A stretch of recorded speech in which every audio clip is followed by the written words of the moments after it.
70,000 పుస్తకాలు చదివినటువంటి పెద్ద మనిషికి ఏం మాట్లాడాలో ఏం మాట్లాడకూడదు అనేటువంటిది తెలియలేనటువంటి దుస్థితికి దిగజారడం అనేది బాధాకరమైనటువంటి విషయం.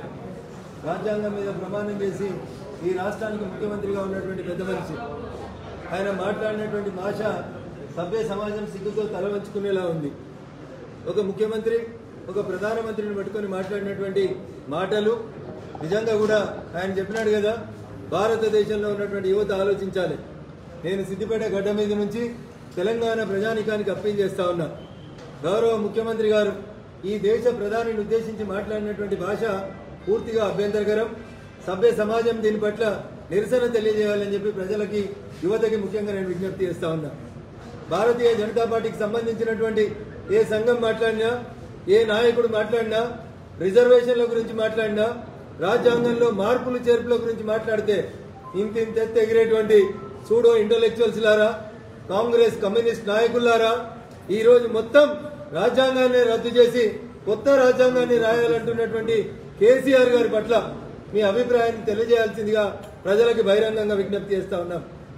రాజ్యాంగాన్ని 100 సార్లు మార్చుకున్నాం కదా, తప్పు కదా, మొత్తానికే రద్దు చేద్దామంటే అసలు ఏ రాజ్యాంగాన్ని రాద్దామనుకుంటున్నారు మీరు?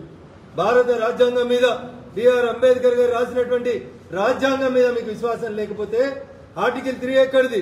ఆర్టికల్ 3 లేకపోతే తెలంగాణ రాష్ట్ర ఏర్పాటు ఎట్లా జరుగుతుందో ఒకసారి చంద్రశేఖరరావు గారు చెప్పాలి.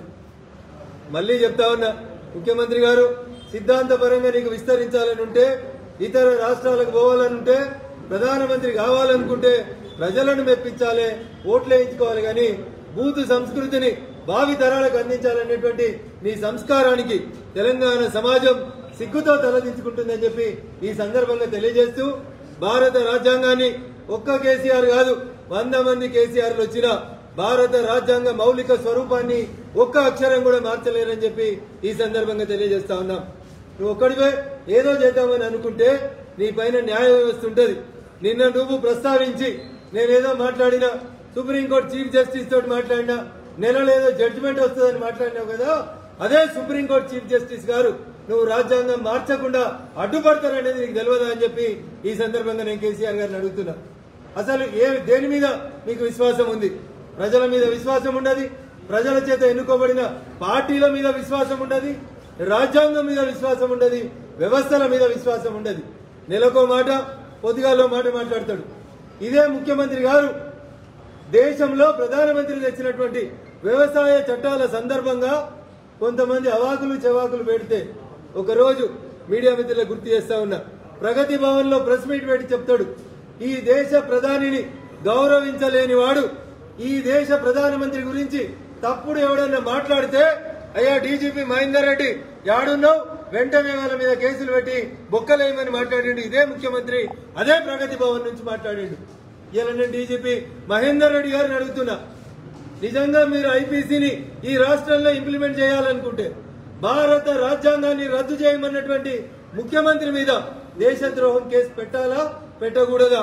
ఇది మీ ఇండియన్ పీనల్ కోడ్ ఏం చెప్తుందో ఒకసారి మహేందర్ రెడ్డి గారు చెప్పాలి.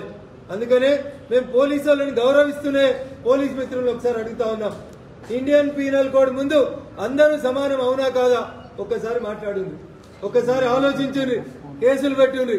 ఇంట్లోకెళ్ళి బయట కాలు పెడతామంటే కార్యకర్తల మీద ప్రివెంటివ్ కేసులు పెట్టుడు కాదు. నిజంగా మీ ఇండియన్ పీనల్ కోడ్ భారత రాజ్యాంగం ఈ రాష్ట్రంలో అమలవుతుంటే, ఐపీసీ ఇండియన్ పీనల్ కోడ్ ఈ రాష్ట్రంలో ఉంటే, మీ రింగ్ టోన్ నిజమే అయితే, భద్రత మాదే బాధ్యత మాదే నిజమే అయితే, దేశ ప్రధాని మీద బూతులు మాట్లాడినటువంటి ముఖ్యమంత్రి మీద సుమోటోగా కేసు నమోదు చేయాలని చెప్పి ఈ రోజు డిమాండ్ చేస్తా ఉన్నాం. ఇంకో మాట మాట్లాడిండు, పురుష ప్రధానమంత్రి, ఆయన గుజరాత్కే ప్రధానమంత్రి, ఆయన మిగతా రాష్ట్రాలని సరిగా చూస్తలేడు అని మాట్లాడిండు. నిజంగా ఉన్నది ఉన్నట్టు మాట్లాడుకోవాలనుకుంటే మీడియా మిత్రులకు నేను సవినయంగా ఒక విజ్ఞప్తి చేయదలుచుకున్నాను. కేంద్ర ప్రభుత్వం ఉపాధి హామీ పథకం కింద 53 కోట్ల రూపాయల్ని సిద్దిపేట జిల్లాకి ఇచ్చింది. నేను చంద్రశేఖరరావు లెక్క 70,000 పుస్తకాలు చదవలేదు. చంద్రశేఖరరావు గారి కంటే గొప్పగా బూతులు మాట్లాడగలుగుతాను, కానీ సంస్కారం అడ్డం వస్తుంది. జనవరి 31వ తారీఖు నాడు జనవరి 31వ తారీఖు రోజు సిద్దిపేట జిల్లా గజ్వేల్ శాసనసభ నియోజకవర్గానికి పంచాయతీరాజ్ కమిషనర్ శరత్ గారు సంతకం పెట్టినటువంటి ఒక లెటర్ జిల్లా కలెక్టర్ గారికి వచ్చింది. ఏమున్నదా ఉత్తరంలో? Letter number 132, 132 letter number. EGS పద్దులు, తేదీ 31/1/2021 రోజు ఒక ఉత్తరం పంచాయతీరాజ్ కమిషనర్ సిద్దిపేట జిల్లా కలెక్టర్ గారికి పంపించారు. కేంద్రం ఇచ్చినటువంటి ఉపాధి హామీ నిధులలో ఒక్కొక్క పంచాయతీకి 25 లక్షల రూపాయలు ఖర్చు చేస్తూ 62 గ్రామ పంచాయతీ భవనాలను ఒక్క గజ్వేల్లో కట్టమని ఉత్తర్వులు ఇచ్చారు. మరి మీరు ఒక్క గజ్వేల్కే ముఖ్యమంత్రి, దుబ్బాకకు ముఖ్యమంత్రి కాదా? సిద్దిపేటకు ముఖ్యమంత్రి కాదా? హుస్నాబాద్ కు, హుజరాబాద్ కి మీరు ముఖ్యమంత్రి కాదా చెప్పాలి. 53 కోట్ల రూపాయలు ఈ జిల్లాకి కేంద్రం ఉపాధి హామీ పథకం నిధులు ఇస్తే ఎందుకు అన్ని నియోజకవర్గాలకి సమానంగా పంచలేదు? దీన్నే ఎవరు కుర్చబుద్ధి, ఎవరిది కుర్చలెక్క? ఒక్కొక్క పంచాయతీకి 25 లక్షలు, 62 గ్రామ పంచాయతీలు ఒక గజ్వేల్కే మీరు ఉత్తరం తెచ్చుకుంటే సారు, ఇదేం న్యాయమని అడుగుతా ఉన్నా. ఒకవేళ మీరు చెప్పింది నిజమే అయితే, నరేంద్ర మోడీ గారు గుజరాత్ కే ముఖ్యమంత్రిగా పనిచేస్తుంది నిజమే అయితే, మన ట్రైబల్ యూనివర్సిటీకి ఆంధ్రప్రదేశ్ ట్రైబల్ యూనివర్సిటీ కలిపి 44 కోట్ల రూపాయలు ఎట్లొచ్చినాయో ఒక్కసారి ముఖ్యమంత్రి గారు చెప్పాలి. భాగ్యనగరం మెట్రో నగరంగా అభివృద్ధి చెందాలని ప్రత్యేకంగా 258 కోట్లు ఈ బడ్జెట్ లో భాగ్యనగరానికి ఇచ్చినాం. మరి గుజరాత్ కి ఇచ్చుకోలే, అహ్మదాబాద్ కి ఇచ్చుకోలేదు. నీకు నచ్చితే ఓటి, నీకు నచ్చకపోతే ఇంకోటి అనేటువంటి రీతిలో. హాయ్ ఫ్రెండ్స్, మా టుడే టుమారో యూట్యూబ్ ఛానల్ చూస్తున్నందుకు చాలా థ్యాంక్స్. మరిన్ని లేటెస్ట్ వీడియోస్ కోసం వెంటనే సబ్స్క్రైబ్ చేయండి. అలాగే ఈ బెల్ ని కూడా రింగ్ చేసేయండి. మా నోటిఫికేషన్స్ అన్ని మీ మొబైల్లో వస్తాయి.